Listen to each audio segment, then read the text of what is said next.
मंगलम सर्वमंगलमांगल्यम सर्वकल्याणकारकम प्रधानम सर्वधर्माणाम जैनम जयतु शास्त्रम। आज इसको वो करना है। हाँ, पहले से कह रहा हूँ मैं। क्या नाम इसका? ज्ञानचंद, राजेंद्र, प्राणचंद। अच्छा, ठीक है, ये करेगा। तैयार है तू पूरा? आज विषय बहुत बढ़िया है, निश्चय षटकारक। निश्चय षटकारक का विषय है, पेज नंबर 12 पर है। उसके पहले थोड़ा सा अपन ये भाव शक्ति के बारे में आज सवेरे दादा ने बहुत भाव शक्ति, अभाव शक्ति, भावाभाव शक्ति, ये जो चर्चा की थी, ये बहुत जोरदार चर्चा थी, बहुत बढ़िया चर्चा थी। उस बारे में अपन को ज़्यादा कुछ नहीं कहना है क्योंकि रिपीटिशन हो गया तरह का, लेकिन बहुत बढ़िया प्रकरण था आज सवेरे का। कल का भी था, बहुत अच्छा था। आज का भी बहुत बढ़िया था। ये शक्तियाँ अपन को जरूर समझना है। इसमें अपन कितने स्वतंत्र हो जाते हैं, कितने आज़ाद हो जाते हैं, सब अपने आप होना है, हमें कुछ करना नहीं है। ये भाव शक्ति हमारे जो यहाँ जो बना है ना, भाव, इस शक्ति की अपेक्षा बात कर रही है कि आत्मा में ऐसी शक्तियाँ हैं। क्या क्या शक्तियाँ हैं? कई शक्तियाँ, 47 शक्तियों की बात चलेगी। तो उसमें अपना ये भाव शक्ति, अभाव शक्ति, भावाभाव शक्ति, ये सब चर्चा है।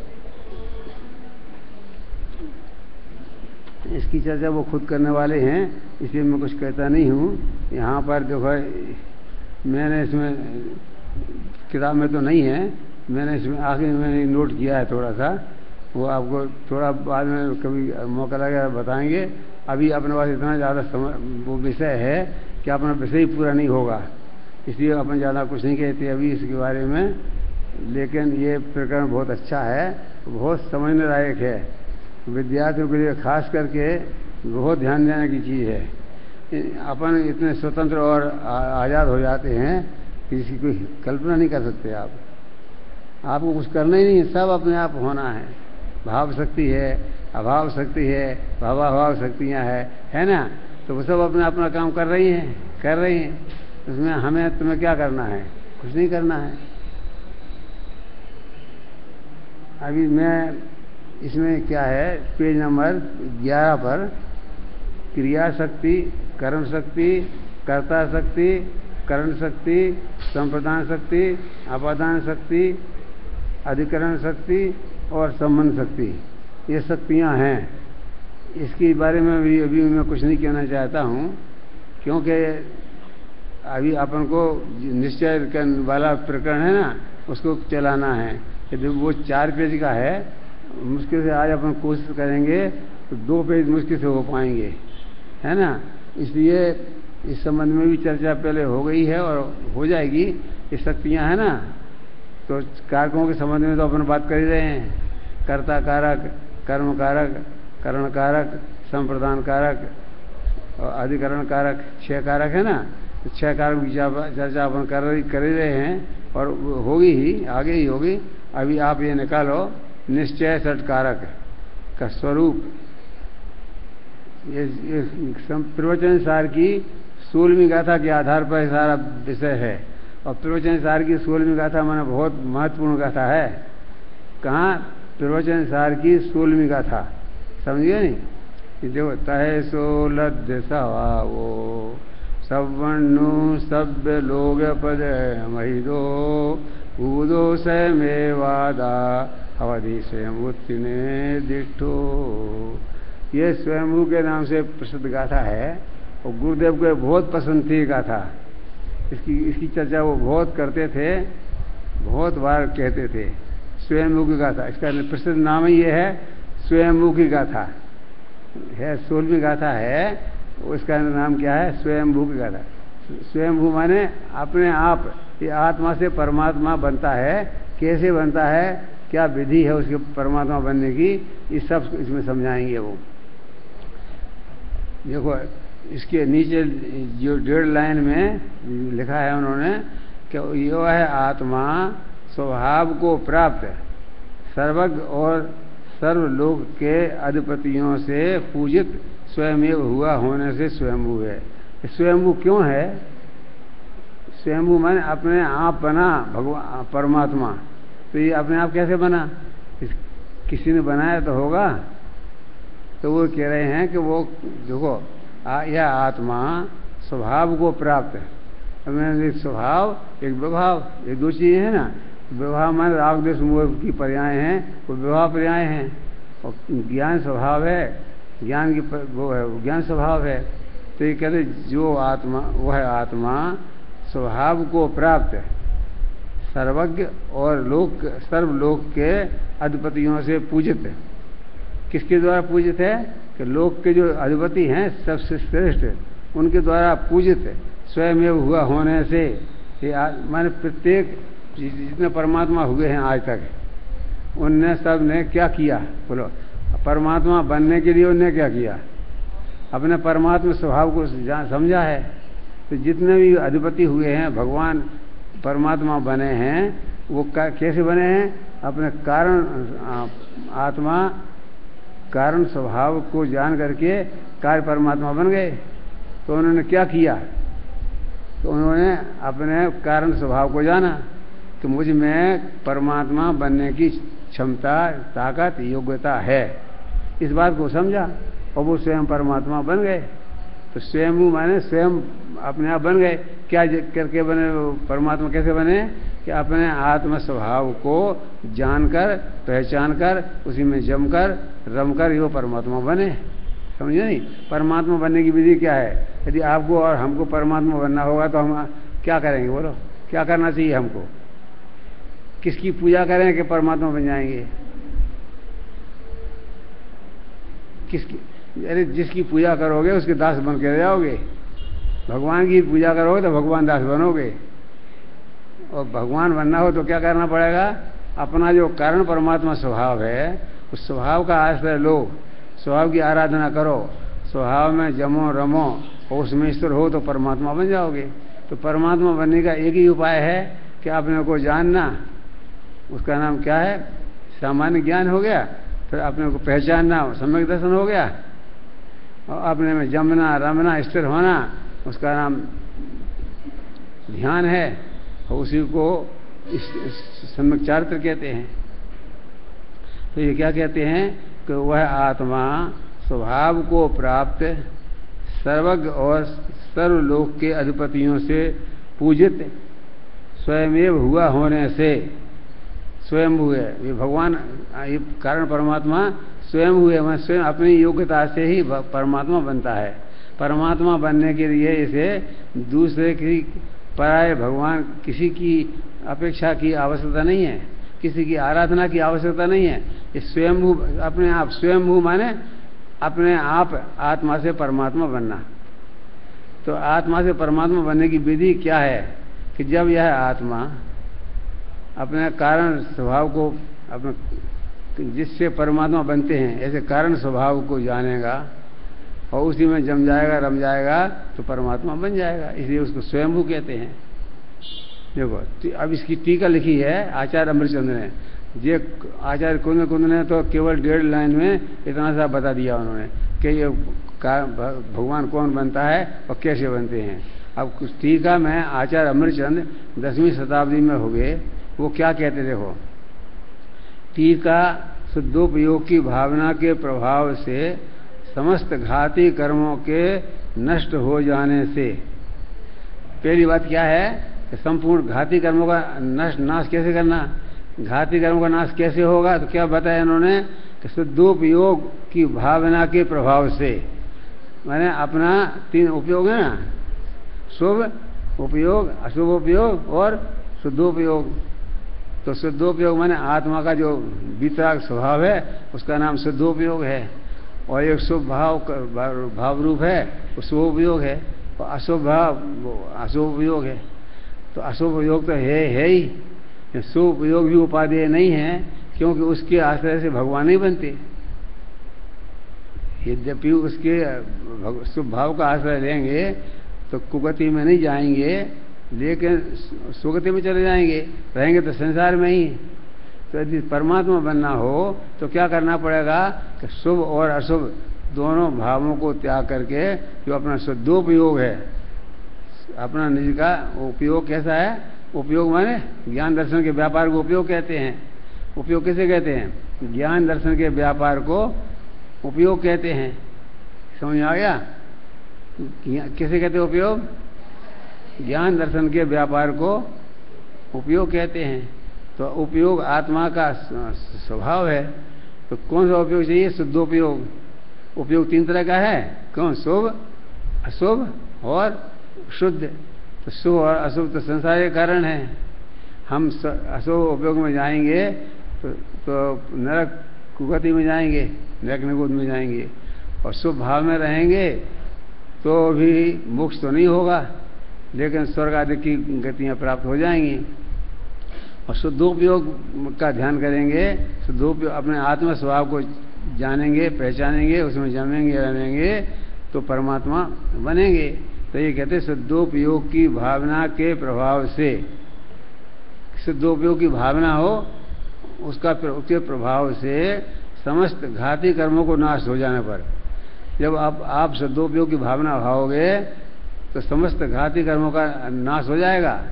घाती कर्म माने ज्ञानावरणी, दर्शनावरणी, मोहिनी और अंतराय।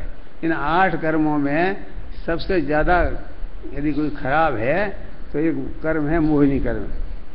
यदि मोहिनी कर्म पे कंट्रोल हो जाए, मोह में दर्शन मोहिनी और चार्त मोहिनी। दर्शन मोहिनी माने मिथ्यात्व, सम्यक मिथ्यात्व, सम्यक प्रकृति। शुरू के जो 3 गुण स्थान है वो मिथ्यात्व के गुण स्थान है ना। तो मिथ्यात्व दर्शन मोह का परिणाम है। और एक चार्त मोहिनी, सम्यक दर्शन तो हो गया, लेकिन अभी मोह का उदय है। चार्त मोह का परिणाम है तो पूर्ण चार्त नहीं हो पा रहा है, पूर्ण स्थिरता नहीं हो पा रही है।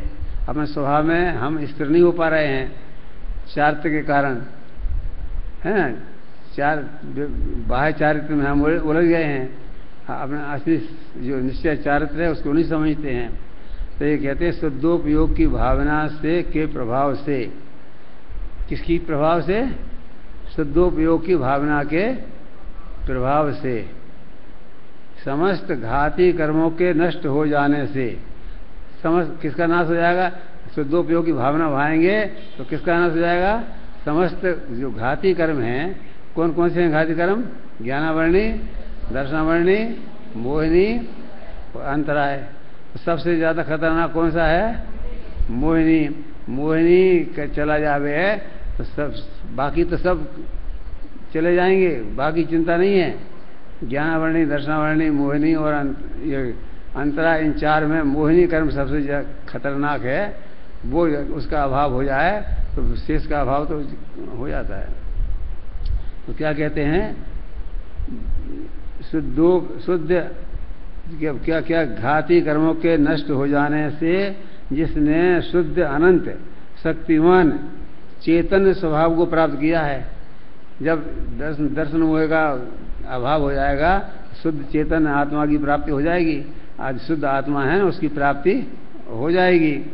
ऐसा यह आत्मा अनंत शक्ति युक्त ज्ञायक स्वभाव के कारण स्वतंत्र होने से जिसने कर्तृत्व के अधिकार को ग्रहण किया, अपना कर्ता ये आत्मा स्वयं है, इस कर्तृत्व के अधिकार को इसने स्वयं ग्रहण किया है। अभी ये बताना है, ये जो प्रकरण है इसमें वो सब बताएंगे, कर्ता, कर्म, करण वगैरह सब आएंगे। तो कर्तृत्व के अधिकार को ग्रहण किया है, ऐसा होने से यह स्वयं करता है। ये कर्ता सबसे पहले क्या बताया कि आत्मा स्वयं अपना करता है, कोई इसी का कर्ता धरता नहीं है। आत्मा स्वयं करता है। कर्ता माने करने वाला, समझे? आत्मा स्वयं करता है। ज्ञान रूप से परिणमित होने के कारण प्रमाण होने से स्वयं कर्म है। कर्म क्यों है? कर्ता क्यों है? कि स्वयं करता है, करने वाला है इसलिए करता है। वो कर्म क्यों है? कि ज्ञान रूप से परिणमित होने के कारण एक ज्ञान रूप परिणमित होता है ना, तो कारण प्रमाण होने से स्वयं कर्म है, और अनंत शुद्ध अनंत शक्ति युक्त ज्ञान रूप से परिणमित होने के कारण स्वयं साधकतम होने से करण है। साधकतम मन उत्कृष्ट साधन होने से स्वयं करण है। मैंने पहले कहा था कि कर्ता कर्म करण ये सब बताने वाले हैं, यहाँ आ जाएगा। मैं आत्मा स्वयं ये अपने निश्चय सत्कारक आत्मा के आत्मा में है, स्वयं 6 ही कारक है, पर में नहीं है। आत्मा स्वयं करता है, आत्मा स्वयं कर्म है, आत्मा स्वयं करण है। क्योंकि आत्मा करता क्यों है कि स्वयं करने वाला है। कर्म क्यों है कि जो जिसको जो प्राप्त होता है वो कर्म किसे कहते हैं कि जो हमें प्राप्त हुआ ना, तो हमने अपने को दिया ना, तो अपने कर्ता ने और कर्म को, कर्म का चिन्ह क्या है को, कर्ता का चिन्ह क्या है ने, कर्ता ने कर्म को करण से संप्रदान के लिए अपादान अलग होने के अर्थ में से और अधिकरण में पे पर, ये 6 चिन्ह हैं। ये चिन्ह याद रखना। कर्ता का चिन्ह क्या है ने, करने वाला, करने उसने मैंने किया, तो मैंने ने शब्द आया ना, मैंने किया, तूने किया, उसने किया, तो ने आया ना, तो ये करने वाला कर्ता हो गया। कर्ता जिस काम को करके देता है, जिसको देता है वो कर्म होता है। तो आत्मा ने अपने ज्ञान को प्रकट किया, केवल ज्ञान प्रकट किया, तो इसने आत्मा ने केवल ज्ञान किसको दिया कि अपने को दिया ना, स्वयं को, इसलिए आत्मा कर्म हो गया। आत्मा ने अपना केवल ज्ञान प्रकट किया, तो केवल ज्ञान किसको दिया, आत्मा को दिया ना, तो आत्मा कर्म हो गया। फिर कर्म तो हो गया, किसके द्वारा दिया कि आत्मा ने अपने स्वभाव को समझा, तो उसके द्वारा ही उसे वो केवल ज्ञान की प्राप्ति हुई। तो केवल ज्ञान की प्राप्ति किसके द्वारा हुई कि अपने द्वारा हुई। इसमें पर का कोई कृपा का कोई मतलब नहीं है। आत्मा ने स्वयं ने पुरुषार्थ करके अपने द्वारा वो काम किया, तो आत्मा स्वयं करण है। आत्मा स्वयं संप्रदान है कि वो केवल ज्ञान हो गया जिसको, वो केवल ज्ञान दिया किसके लिए, तो केवल ज्ञान आत्मा को दिया। तो आत्मा केवल ज्ञानी कौन बना, आत्मा बना ना, तो आत्मा केवल ज्ञानी हो गया, तो वो के लिए हो गया। फिर कहाँ से आया वो आत्मा, केवल ज्ञान कहाँ से आया कि आत्मा में से आया, तो वो आत्मा अपादान कारक हो गया। और फिर कहाँ पर रहा वो कि अपने में रहा, अनंत काल तक कहाँ रहेगा वो ज्ञान, आत्मा में रहेगा, तो आत्मा उसका आधार अधिकरण हो गया। मैं बताना चाहता हूँ कि 6 कारक जानना भी कितना जरूरी है।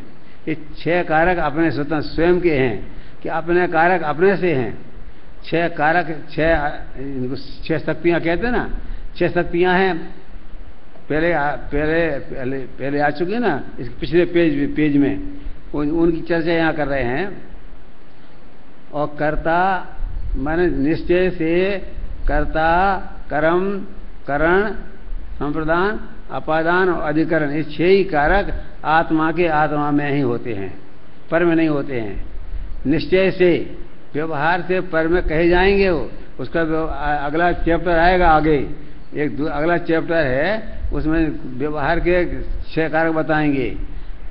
जैसे कुम्हार का उदाहरण देंगे क्या कि कुम्हार ने घड़ा बनाया, तो कुम्हार करता है, घड़ा बनाया तो घड़ा कर्म है, और चक्र चीवर के द्वारा बनाया तो वो साधन करण हो गए। वो घड़ा फिर पानी भरने का काम आया, तो पानी का भरने का काम आया, तो वो उसका संप्रदान हो गया, नहीं वो चौथा हो गया संप्रदान। फिर अपादान, उसमें से घड़ा कहाँ काय में से बना, मिट्टी में से बना, तो अपादान हो गया, है ना। कुम्हार ने बनाया और वो उसका आधार क्या है, घड़ा पानी से भर गया। तो जब व्यवहार कारक होंगे तो घड़े का उदाहरण देके समझा देंगे, वो आगे आएंगे, ऐसी बात बताएंगे आगे चल के। अभी तो आप उनको निश्चय कारक समझना है। तो निश्चय से आत्मा स्वयं करता है, आत्मा स्वयं कर्म है, आत्मा स्वयं करण है, आत्मा स्वयं संप्रदान है, वही अपादान है, वही अधिकरण है, निश्चय से, है ना। देखो, शुद्ध अनंत शक्ति से युक्त ज्ञान से परिणमित होने के स्वभाव से स्वयं ही साधकतम उत्कृष्ट साधन होने से वो करण है। और आगे कहते हैं इसी प्रकार संप्रदान, अपादान और अधिकरण को आत्मसात करता हुआ आत्मा स्वयं क्षय कारक रूप होने से स्वयंभू है। ये आत्मा स्वयंभू क्यों है?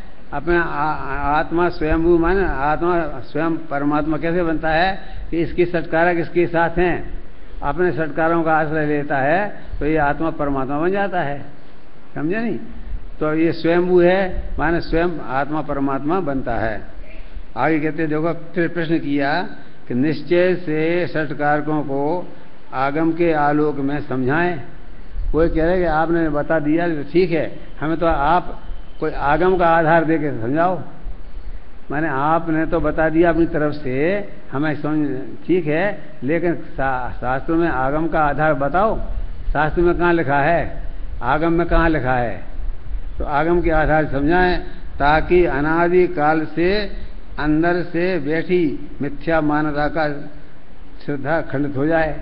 हमारी मान्यता जो अनादिकाल से बैठी ना कि इसने किया उसने किया, व्यवहार कारक में आएगा, कुमार ने घड़ा बनाया। तुम कहते हम तो ऐसा मान रहे हैं कि माता रोटी बनाती हैं, आप ये कह रहे हो कि रोटी तो वो तो आटे में से रोटी बनती है। तो हमें समझाओ। हम तो आज तक ऐसे मान के बैठे हैं कि बनाने वाली माता नहीं होए तो रोटी बने कैसे? रोटी बनाने वाली तो माता है।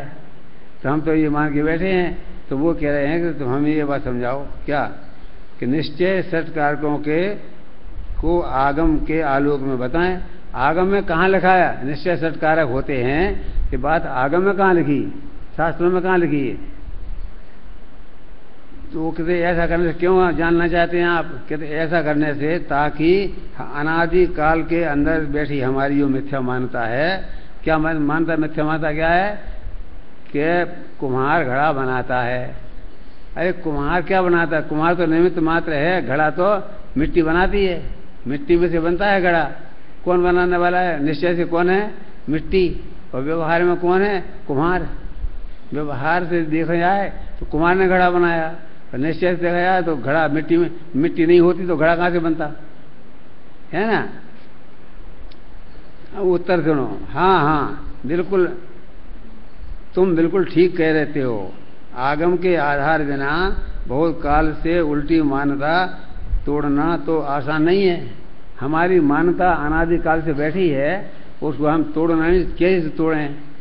आगम का आधार होगा तो हम उस आधार से तोड़ देंगे। आगम माने जिनवाणी, शास्त्र। जैन धर्म की जो जिनवाणी है ना, भगवान की वाणी, वितराग की वाणी, उन भगवान ने अपनी दिव्य ध्वनि में कहा, फिर गणधर ने उसे गूंथा, फिर आचार्यों ने उसे लिखा, फिर हम लोग उसे पढ़ रहे हैं, है ना? तो आगम, इसका नाम आगम है ना। तो जैन दर्शन के हिसाब से जो आगम है वो वीतरागता का पुस्तक है। वीतरागता की पुस्तक ही जनवाणी कहलाती है। यह मुक्ति का मार्ग निरंतर हमको कैसे बतलाती है ना? तो आगम क्या है?